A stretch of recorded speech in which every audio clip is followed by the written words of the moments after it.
నేను 24 గంటలు టైం ఇస్తున్నాను.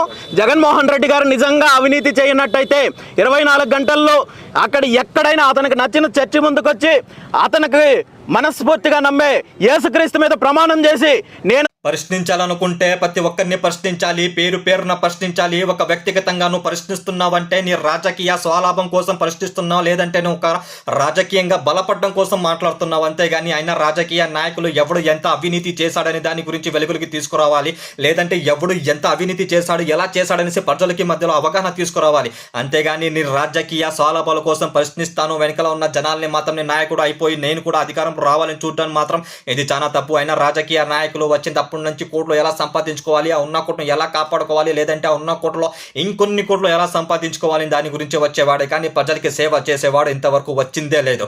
అయినా ఈ సంక్షేమ పథకాలు తప్ప ఇంకా ప్రతి ఒక్క దానిలో అవినీతి జరుగుతుంది. సంక్షేమ పథకాల్లో మీకు మప్పు పెట్టేసేలా ఉంచేస్తున్నారు ప్రతి ఒక్క